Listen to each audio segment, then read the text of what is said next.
We're visiting the U.S. Army Transportation Museum. Yeah.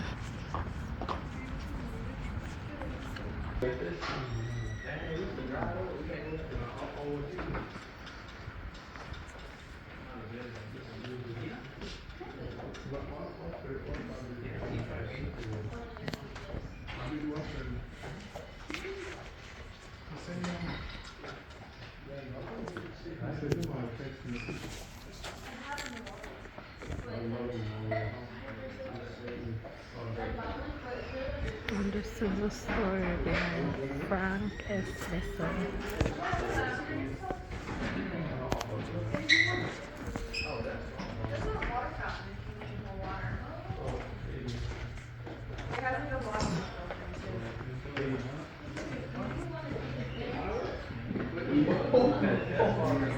Like it's someone else's bottle. That's what you mean. She calls it an air stick. No, it's called an air stick. No. Yes. That's a New York thing. Y'all got old people. An air stick. Y'all That's want to go to the free from the world. Now, like other people where you from call it that, or just you? Hey, that's right. We all call it an air stick. Like, don't find me, I'm an air stick. Educational coaster for in forms of transportation. Yeah, trains, Is it middle? locomotive, passage trains. Look. Armadillo. What, like you said? Remember these toy soldiers who played with it as a kid? Yeah. Soldiers.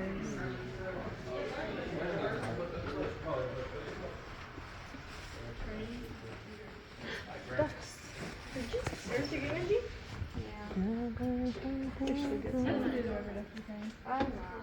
People eat one, I'm gonna throw it.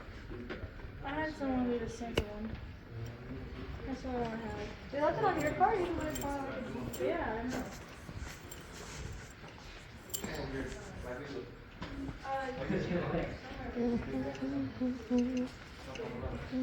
I know.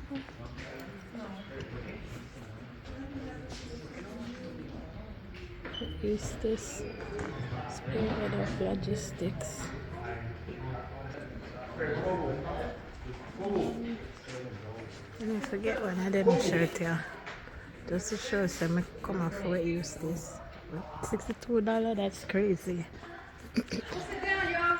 The Transportation Corps branch was actually fully established on 31st July 1942. So right in the July midst of World War II, 31st, right after like 1942.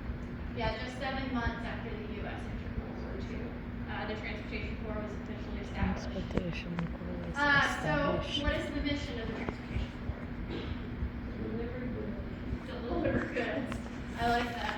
Yeah, basically we support any ground force with transportation of troops and supplies from the home front to the front line. Ava? We're following. You have to do this after. Come on. Let's go. You don't get to look? We're gonna do this after. Oh. You gotta go into the whole museum right now. We're gonna go through the museum. Y'all can come back in here and get all the stuff out.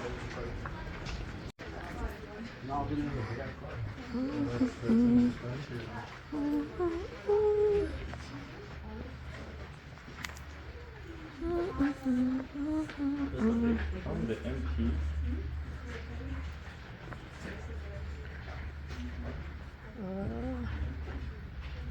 Alrighty, so we're going to start with Rev 4.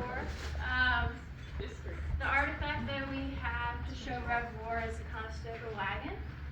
It is the only vehicle that you'll see on the floor that is non-original. Sadly, wagons a lot were not saved.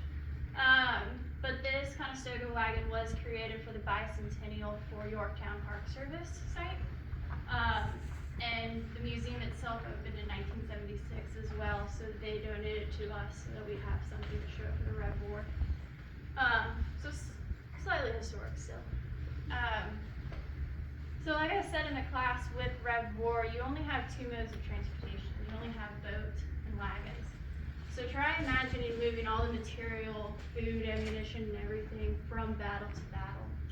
It takes a long time. It takes a lot of hard work too. The mode that was most used was boats because you could store a lot more in it and it was faster. And as well with standing up an army and trying to fight back in the Rev War, you don't have a lot of men who really want to do transportation. They want to fight in the actual battles. So a lot of the transportation needs were contracted out actually even at that time. But with contractors, they don't want to get shot at. So you have contractors who basically bring it to a point and then as soon as fighting starts, they leave it. So you have to figure out a way to get it even further. Also, during this time, you don't have a thing called a connex or anything like that. You just are breaking bulk every single time you're moving something. Also with, you don't have the technology telling you what is already in there with a barcoding system or anything like that. So they had to figure out a way how to mark the cargo when they were moving it as well. Most of the time people didn't know how to read yet, and so you have a lot of symbolisms being used. So that's where the ordnance bomb first started, is from Rev War, and other insignias that you still use today started from Rev War, using it to mark cargo as you moved it. Yeah, so that's Rev War. We're gonna kind of turn around and do a Civil War. The museum in the beginning is kind of like so it's a little hard. So with Civil War, we skip War of 1812 because it's basically a repeat of Rev War, not a lot of new technology yet. We're still fighting the British, so we skip it. So we're going into Civil War. You have the introduction of steam. So you have steamships and you have rail, two faster modes of transportation. So your fighting is a little bit more selective along rail lines and along riverways, and a little bit faster than the Rev War was. The fastest mode and the mode that can carry the most stuff though is still going to be your boat. Yeah. So with railroad, so the Union had a more well-established rail lines as well, and it was more city connected versus in the South, the rail was the main economic way. So you had it from the cities out to the ports, not really interconnected at all. So really hard to use to move stuff around versus the Union. You also, as the war kept going and the Union was destroying more and more of the Confederate rail lines, they're running out of material. So you have the Union who still has a lot of metal ties versus the Confederate is having to lean on wood with a metal piece on top that wears down very fast. But the biggest thing that probably saved the Union as well is General Haupt, which is behind these two gentlemen. So General Haupt, actually he graduated West Point when he was only 17, and he wanted to be a railroad engineer, but the Army at that time was like, we don't need you in that capacity. So he only did about 4 months of his commission and then got out. But when the Civil War started up, he rejoined. He is very revolutionary with fixing the rails as fast as possible, the bridges as well. He actually has a patent for a bridge that still exists today in Pennsylvania. There's a horseshoe as well that he designed in Pennsylvania. He also created these 5 rules that are still existing today of efficiency for the rail. As soon the train has to be on a schedule. If it's not full, it's still moving because they still need to move another train in there. Also, as soon as it gets to its destination, it needs to be unloaded to be sent back to be reloaded, to continue on that. So General Haupt actually, about 1863, got really frustrated with people telling him no. So he got out. but his rules stayed for the rest of the war and still continued. And this is probably our oldest uniform artifact that we have is his coat. It's actually just recently conserved, so it looks nice. So lastly, I want to talk about City Point. Have y'all been to City Point at all? It's right near you. Where in Pennsylvania? Ooh, I will find that out for you. Oh. So City Point is actually right near Fort Gregg Adams. It was chosen by General Grant as a port, basically, on the James River to unload material and supplies to the Petersburg and Richmond campaigns towards the end of the war. You can actually still go there today. It's a Park Service site. It looks nothing like this anymore. Everything's gone, except for you can still see General Grant's cabin, where he stayed.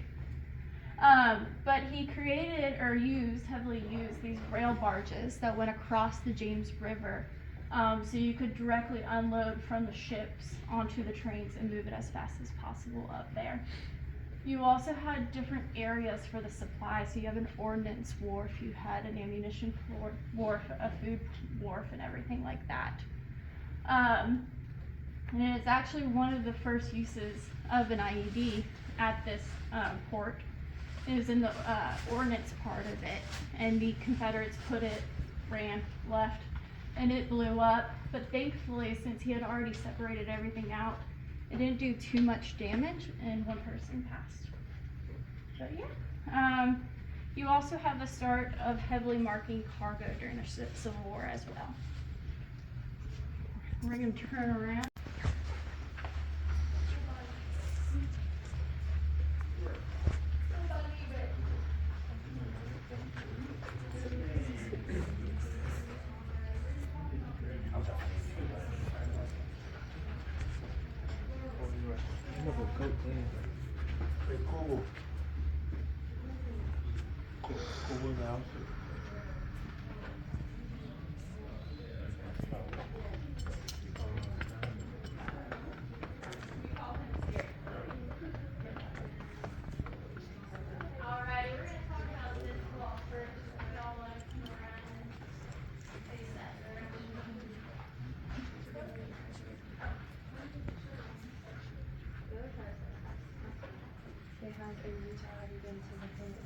Alrighty, so Spanish-American War, so we're in 1898 now. If you ever really want to focus on a war to learn lessons learned a lot, Spanish-American War is probably the best. We basically had war plans that if we ever went to war with Spain, this is what we would do. When it actually happened, all those war plans were thrown out, and they just started from scratch. And with that, you have a lot of issues. So with the Spanish-American War, you have two fronts, in Cuba and the Philippines. We'll start with Cuba. With Cuba, they set up a port location, a port of debarkation in the U.S., and they chose Tampa. Not the best port to pick. The picture on the left is Tampa before the war. The picture on the right is during. So before the war, it is a shallow, small port. It only fit about 8 ships. It also had a rail line that basically went in and back out. You only had one. So with moving all the troops and supplies into Tampa, you get so many people in there, it gets clogged up and blocked very fast. You have trains that are lined up all the way to Atlanta. Some sources even say Columbia, South Carolina. And then you also have these ships that you're loading and trying to push out into the harbor, where everybody was told to wait until everybody's loaded, and then we're going to go as one force down to Cuba. This was only supposed to happen for a few days, and everybody was going to be ready. We're going to go down. So they only had enough supplies out there basically for the wait and then move down. It took several weeks for everybody to get loaded up. So then now you're having to resupply everybody out in the harbor as well. So those are just the issues of trying to get built up to go down. Once we get down to Cuba, there's the other issues. So the Spanish are not going to be like, here's our ports, use them, and then we'll fight. So the ports that they do have are run down and not able to be used. So you have these little rowboats that you're trying to offload everybody and your food and your guns and horses and trying to get them onto the beach. Horses are not fitting in these little rowboats. You're also going back and forth, back and forth, back and forth, because you need about 3 to 4 seats of those just for the rowers. So in the horses, hopefully nobody's really real love of horses. They basically opened up the side doors and shoved the horses out. Horses can swim, but not for too long. So a lot of them drowned. One person did have the very smart idea who had a bugle to start playing taps. And that was the sound that they knew that dinner was coming. So they followed that sound. So some were able to make it to the beach. But in essence, since they lost so many horses and mules, the war in Cuba was basically known as the walking war. They had to walk everywhere and walk all their supplies. The only reason that basically Cuba is not a complete failure is that the Spanish were not prepared as much either. And so there's a small success story in that. Now the Philippines, you have a completely different story. They chose the San Francisco port, already a well-established port at the time, so you don't have the issues that you had in Tampa. You also had the Philippine insurrection, which helped you when you got there. Nobody really wanted to fight. So that's the Spanish-American War. Definitely lessons to learn of what not to do. We're going to kind of turn and go to World War I. Allowed to join the army, still in World War I. So they created a lot of auxiliary units that would support the army. So the Women's Corps, Motor Corps of America was created. They stayed stateside. To sign up, you had to have your own car, your own license, and your own mechanic license, as well as pass a PT test. So during this time, think back, still not a lot of people know how to drive, and having a car is a very expensive thing. So most of the women that are able to sign up are more like the upper echelon of the classes. And they serve stateside as using their own cars for ambulances, moving soldiers from the boats to hospitals, as well as moving soldiers around. But yeah, so that's our view. He was World War II general, 5-star general, the last 5-star general. But no, he enacted and signed the Interstate Highway System Act. So before 1950, you would not have your highways that go across and up and down the U.S. With that Interstate Highway Act, those were created. A fund was created to create those. Yeah. Alrighty, we're going to kind of turn and go to World War II, India, Burma. This is probably my favorite little vignette of the railroad side with the elephant. So they were in India. You don't have we tried to we moved a lot of trains over to Europe and Asia where we used our own trains on their rail lines. But you also had to work with what you were given already there. And they actually, instead of using forklifts, a lot of times they used elephants to move supplies on and off the trains. You also had elephants being able to move boxcars when they broke down or you didn't have an engine to move them. The elephant could move about 2 to 3 boxcars. But the best story is, so of course when moving you need to move your forklift with you or else you're going to get to the destination and you won't have it. So they moved the elephant with them, but they put the elephant in the car with the cooling system for the train.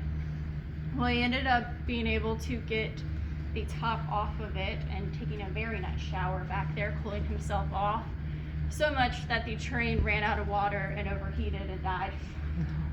So they're trying to figure out why the train broke down. They opened up the car and here's this nicely cleaned elephant just sitting there. So an issue that you probably don't have with forklifts is breaking down your trains.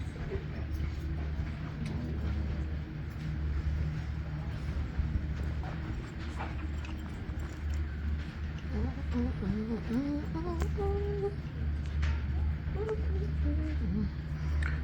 stage in area, Battalion. Alright, so now this is the truck. Story of World War II, which mainly is used to explain the Red Ball Express. So as we said in the class, the transportation corps was stood up in 1942. And the Red Ball Express is basically our first troop test.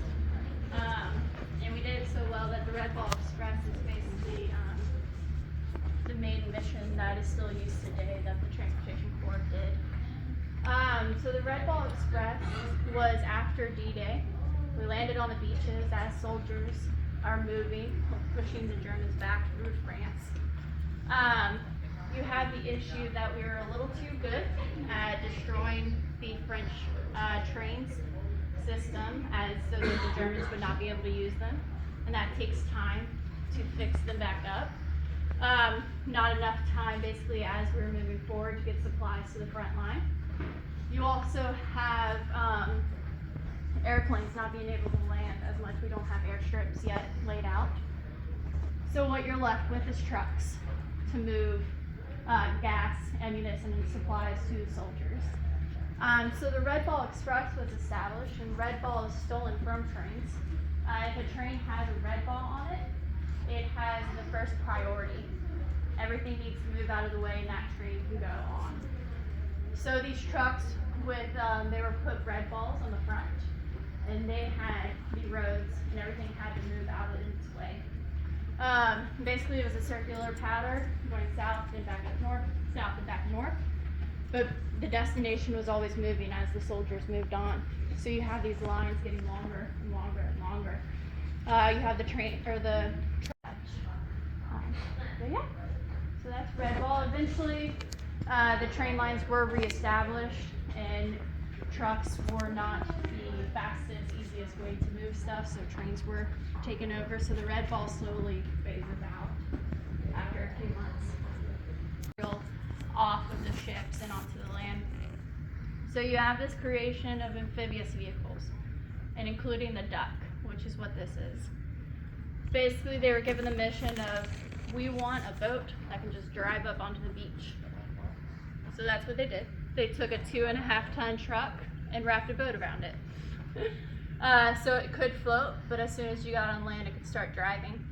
They did this with the 2.5 and then also the 5-ton truck. This is the 2.5. If you go up to Fort Greg Adams, under the transportation pavilion up there is the 5-ton truck. But can anybody see the issue with the duck still with unloading material? Too small. There's no like troops. Where did you go? I'm sorry? Where did the soldiers go? Soldiers, all in the back there, where the cans are. Isn't there one on the outside? Mm-hmm. The 5-ton? Like this? 5-ton is up at Greg Adams. So the one on the outside is what? The one on the outside? Mm-hmm. On the display outside? Oh, that is a bark. Okay. So that is a 30-ton landing craft, basically. And Okay. but that is a good, so with the bark, the back lays down and you have a ramp that you can walk up and down. Mm-hmm. The duck does not. So you're having to have another crane lifting material up and over. That's the issue with the duck. Okay. Also during this time, you're still breaking bulk. So if you look at this picture down here, there is a crane that is having to basically net all of this material and lifting it up and over. They're still marking the cargo, but you do not have any other technology that you're using. So you're literally having, most of the time, open up the material, seeing what it is, and then putting it into the depot where it needs to go. Alrighty, one last story before we leave World War II. So you have the U.S. Army small ships. So, with fighting a war on two fronts, most of the ships were on the eastern front, and we were trying to find a way to get the ships and build them as fast as possible to Australia as the Japanese are moving down. During this process, we lose the Philippines. So the Japanese now has the Philippines. So we needed to find a way to support Australia to keep pushing them back. So basically there was a service call put out to anybody and everybody that was already in the region to join the fight. So a lot of merchant mariners joined it. So you have these ferry boats, these fishing vessels, all of this joining the fight. Of course, they didn't have regulations with who could join, so you have people as young as 13 joining this fight. And so they do help support until the Liberty ships can get over there and help push it back as well. So a really cool little story that's not told as much, but it is detailed in this commemorative medal, which is personally my favorite because it is a kangaroo basically paddleboarding on a boat. But yeah, alrighty, we're gonna go into Korea now. This is a big fight. We actually come to the men on both sides. We finally pushed them off. Pushing them off, we stopped them.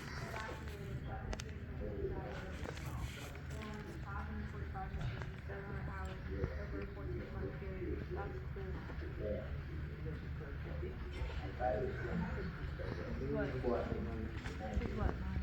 This is what a snow captor.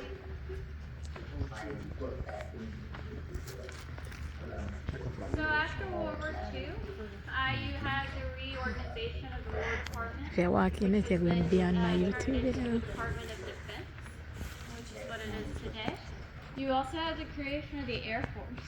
So the Air Force became a separate branch in 1947. With that, the Army basically gave up their fixed wing planes and they took on helicopters. That's why Army has a lot more helicopters nowadays. With Korea is the first really true test of these helicopters in the mountainous terrain. With that, you have the Sioux helicopter right here. Has anybody seen MASH? Yes. So this is the MASH helicopter. When you see that show, this is what they're flying around. It's mainly used for reconnaissance purposes, but as well as medevac. Basically, they have the capsules that they would have on the skis on the inside that they were able to put the engine in and fly to the hospital at that optimal station more effectively. That's what they did before. You also have more cargo helicopters installed in production. You're allowing to move more troops and supplies in helicopters as well. And two transport companies were deployed here to Korea, mainly to move troops, and especially at the end of the war to help with the prisoner exchange and the Operation Honda Little captor, and yeah. Big. Nobody. Don't have no body. I would do that. You would ride on it like that? I wouldn't. Oh, With God. Korea, you also have the introduction of the connets. Look So at this you're guy. no longer breaking I poles. see.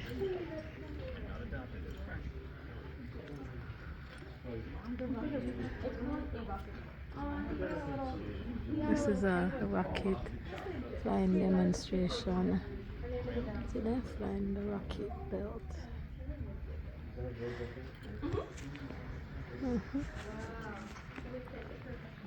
Alright, so now we're in the Cold War, 1950s, 60s, and early 70s. So before trade-off was officially established in 1973, you had the branches themselves being technical branches, so cool. creating their own research and development. So you have a lot of weird things that come during that time from the Transportation Corps, including the jetpack here. It failed because it is 120 pounds on its own, having that strapped to your back, as well as it could not carry enough fuel to get you back from the mission. It only had enough to get you there. You also have this heavy thing on your back where you can't actually, and you're controlling it with both hands, and you can't carry your gun or do anything once you land because you're trying to fidget and move stuff around. Behind me you have the air cycle, which we can see why that failed. Basically you are sitting duck until the blades stop rolling. But it did work. and the technology in the steering system is still used today in segways. So that's fun. If you have the opportunity to go out to our aviation pavilion, you'll also see our cybernetic walking machine, which was basically created to do a tough, rough terrain forklift. We didn't have that at the time, we only had a regular forklift. So they were creating basically this one-man machine that could go anywhere and everywhere. Unfortunately, it needed hydraulic fluid to constantly flow through it. It could never be disconnected from the lines, so it can't go far. It also went through about 30 to 50 gallons of this hydraulic fluid, so you're spending a lot on it. So that's why that failed. But you can see a lot of influence on robotic dogs and even some Star Wars. In 1961, it was the first overland expedition by Americans to the South Pole. We still do operations today to study the block system.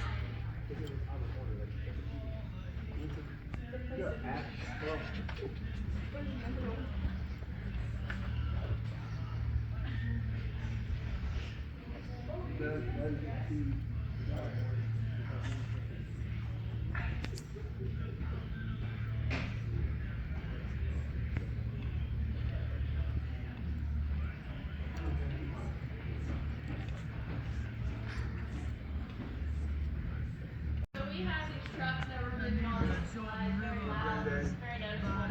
The Vietnam were using bicycles to move their supplies around.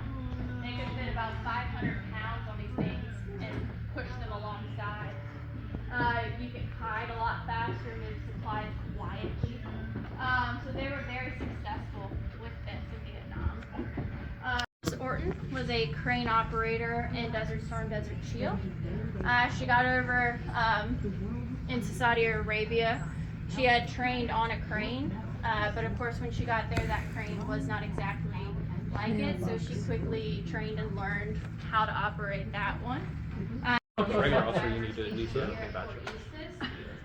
So that's why we try to tell a little bit of this. I saw it. That's funny. I look like a midget.